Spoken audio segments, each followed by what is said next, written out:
So let's start with tell us a little bit about yourselves. Okay, good. Well, we've been together, how long are we going to, 42 years, and we've been married 31 of those. We have a 28-year-old son who's married, lives in Ottawa. And a wonderful daughter-in-law. Oh, yeah. So we're very happy that we have a new family beginning for us. Not grandchildren yet, yeah. Just a new family. Right. If a couple could learn just one thing during the conference, what would you love for this to be? Well, something I've been thinking about that would be important would be for a couple to go away and really focus on making their relationship number one in their lives. Because we live in a very fast-paced world. You know, we're involved with work, involved with kids, involved with extracurricular activities, and sometimes we forget that the most important thing is the relationship. And so being able to think about that and being able to pay particular attention on a consistent daily basis to each other, I think becomes an important part of moving forward for couples. So I'm hoping that's something that will stick with them.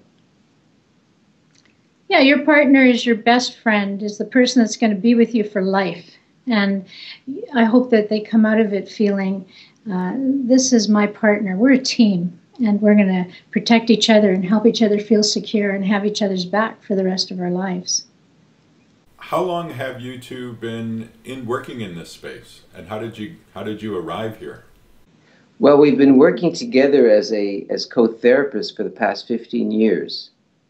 And I started the process. I went back to school in my midlife and was interested in psychology and got a master's degree in counseling psychology. And I decided to pursue co-therapy, and I asked Louise to join me, and she did. I was doing career counseling at the time, so I was already doing counseling one-on-one. And it came to me, I said, well, it wasn't totally a surprise. I knew what his master's degree was about. But I hadn't really thought of working with David. And it just turned out to be a very happy match.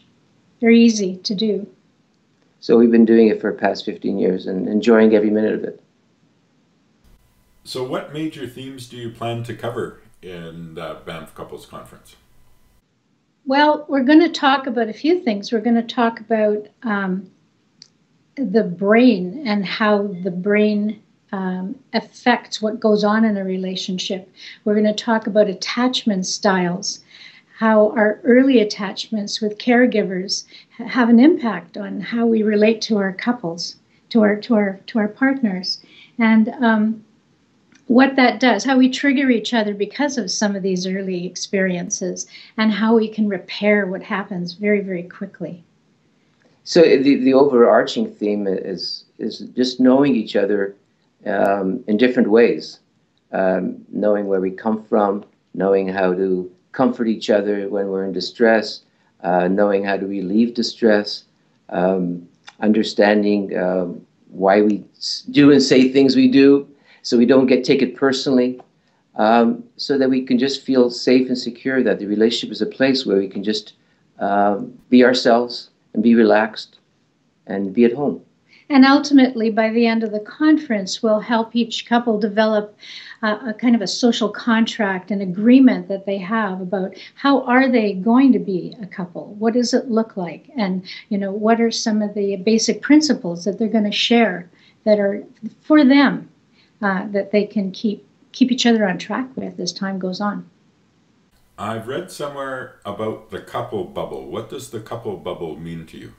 It's a good question. That term was coined by Dr. Stan Tatkin in his book called Wired for Love.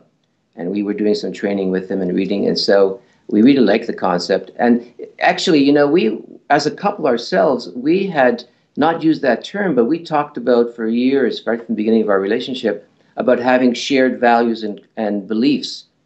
And so this fit in, the notion of a couple bubble fit in very nicely with that, because it refers to an agreement you make to really make the safety and security of each one of us the most important thing. And so that's what the couple bubble is. It's kind of an ecosystem where you take care of each other.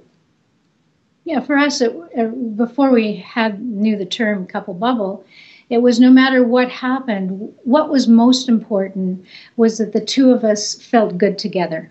We may not resolve all the problems, and we may have disagreements about maybe particular issues, but we quickly had always learned that we have to repair that, because what happens between the two of us is what grounds us in life. That's why we're together. So that we could handle, whether there's an internal stress between us or there's an external stress, it wouldn't create a wedge between us. We'd always be there no matter what the circumstance was. How will you ensure the learning space is safe for couples at the Banff Couples Conference? And I think we need to reinforce this notion that when we're doing these exercises, that we want couples to do that within the spirit of the couple bubble, so that they're learning some new information perhaps. They're not going to use it against each other. It's in that spirit of experimenting, learning, being vulnerable, but knowing that you have your partner there to protect you and defend you. So I think we want to reinforce that as we're doing some of the exercises, which may be, for some couples, may be more difficult than others, but it's in that spirit of being safe and secure with each other. And they want to learn how to do this because when they go home, they want to be able to have conversations where they do create an atmosphere of safety and security, or they're not going to be able to talk about some of the things that are very important. Yeah, some difficult, there could be difficult subjects, heated subjects, and we want them to understand how to do that in a way that's going to work for both of them. Yeah. What have you seen the impact be on other couples that you've worked with? Well, I guess it depends what they've come to see us for. But many couples come to us and they really do want to be together. And there's an underlying love and a good foundation for being together. But they've kind of got some distance between them for whatever life circumstances have come their way. So I think when they leave and we see that they feel safe in each other's arms, that they've experienced with us more intimacy than they've had in quite a long time, and they leave hopeful. That's the impact we're kind of looking for, because the work begins after they see us. And even though we like to support them beyond that, they've got to feel hopeful. They've got to have always faith in each other, that whatever happens, they're going to be okay. Just to add to that, one of the things I've noticed is that couples have a greater clarity about what's going on in their relationship. Yeah. Like a lot of times they come to us and they don't know why they're fighting. Things just happen. They don't quite understand what's going on. And so the more clarity they have about why did my partner do that or say that, then the more safer they feel. They don't take it as personally. So coming out of the process with clarity and being able to answer some questions is an important part of the process. They know more who they are and what they need to do. And lastly, do you have any parting messages for all of those that are going to come and play with you? Do come, because we're going to have a lot of fun. I think it's not a threatening environment, and it's a very personal environment. We were lucky last year to drop into the conference to get a sense of what it was like. We were very impressed with how respectful people were with each other, and it's really a place for the two of you. And I think you'll enjoy it. Yeah, I think you will. I think you'll find that there are things that you'll learn that maybe you didn't know about each other that you'll find exciting and interesting, and can only enrich your relationship.